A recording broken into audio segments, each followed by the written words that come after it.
Buy, sell or rent out your property with Century 21 and you could win a 2-bedroom apartment on the Sunshine Coast worth over $400,000. Visit c21win.com.au to find out how. Welcome back to Your Property Empire. Well, joining me on the show tonight is Anthony Bell, CEO of Bell Partners Accountants, and we've just been joined by Nathan O'Brien, State Manager for New South Wales and ACT at Century 21 Australasia. Welcome to the show. Anyway, now it's time for Purchase or Pass. Now, in our Purchase or Pass segment this week, we take a look at an investment property that's recently been on the market, and we discuss the pros and cons and whether we would buy it personally.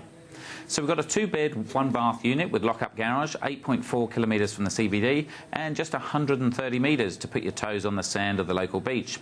It's in a very small boutique Art Deco security block of 6 units with no lifts, gyms or pools.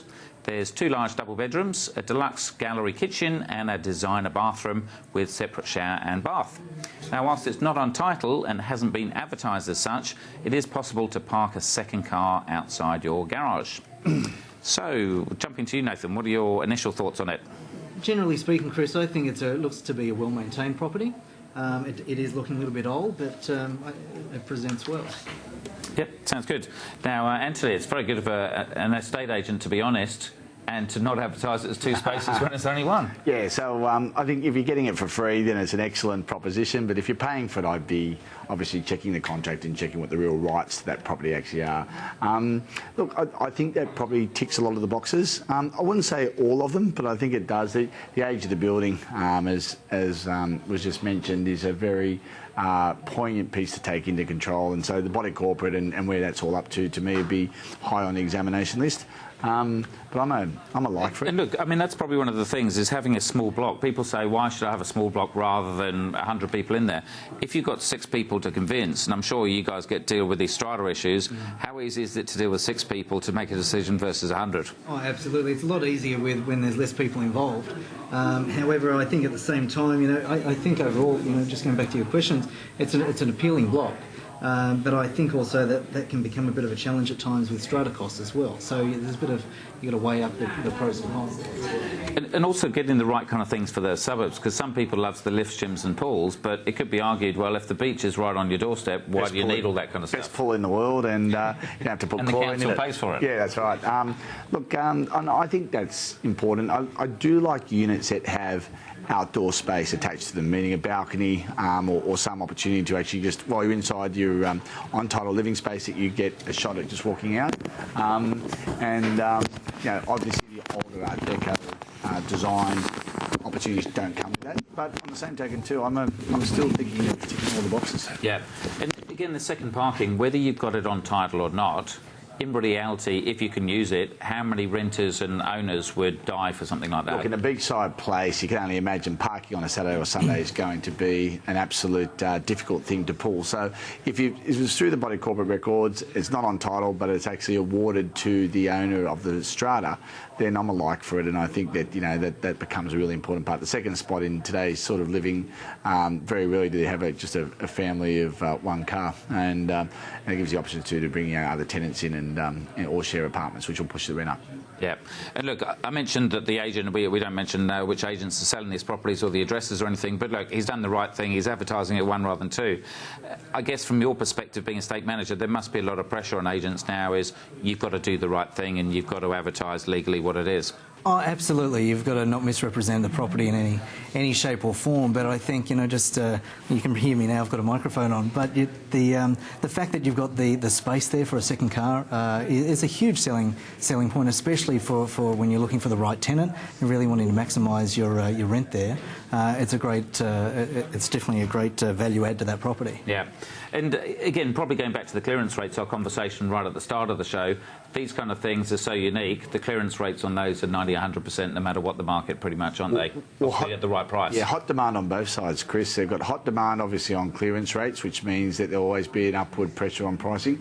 And if you're an investor, and provided we survive the negative gearing onslaught, then the truth be known is that if you lose a tenant, your speed to acquiring a new tenant is going to be very, very fast in areas like that. So your days off market rent-wise are going to be very few. So especially in the summer. So purchase or pass for you? I'm a buy, mate. I'm usually a pass on all these things, but actually I'm a buy on that one. And how about yourself? Yeah, the same with me. Purchase for sure. Sure, sounds good. Well, I think this is a cracking unit if you've got the funds, and it really does tick all the boxes.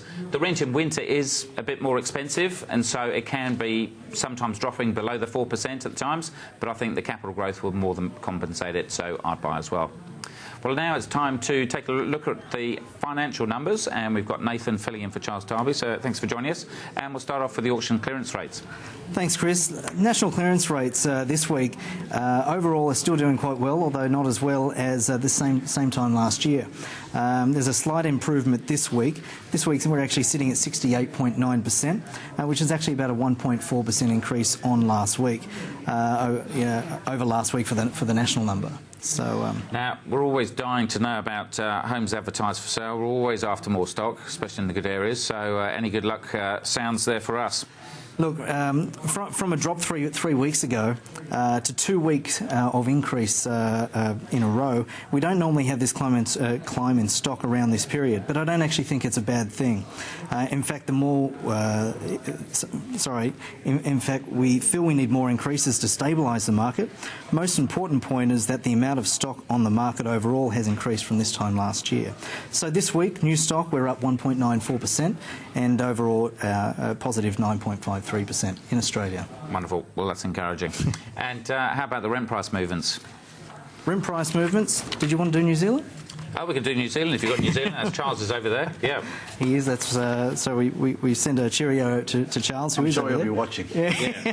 And probably is. So New Zealand for new we're up 4% and a total of 1.6% this week as well. Right. Okay. And then moving on to the rents. So for the rental market, we have a positive 0.24% over this time last week and a positive 0.96% since the start of the year. So all in all, it's good to see rents have stabilised so far this year. And I heard you talking there before with the talk of removing negative gearing. If introduced, it can be bad news for tenants with rents coming under pressure. And if investors in the mainstream are penalised and begin to put their money elsewhere, then it's going to be a massive shift for the market. So, okay, and then we've got a quick 20 seconds on vacancy rates. Vacancy rates, WA is still underperforming. I was there just a few days ago. It's underperforming against the rest of the country. Many landlords will be forced to review their rentals downwards to keep good with their tenants. WA is bucking the trend a little, and this does give tenants a slight advantage. Sydney and Melbourne is still performing well, so nationally we're sitting at 3.85%, and WA, as I mentioned, is sitting at 7.56%. Perfect timing. Nathan O'Brien from Century 21, thanks for joining us and filling in for Charles. Thank Anthony you, Chris. Bell, good to see you as always. Thanks, Chris. Thanks for joining us on the show. We'll be back next week. Until then, I'm Chris Gray. Good night. The information featured in this program is general in nature and therefore should not be relied upon. Guests appearing on the program may have commercial arrangements with some of the companies mentioned. Before making any investment, insurance or financial planning decisions, you should consult a licensed professional who can advise whether your decision is appropriate for you.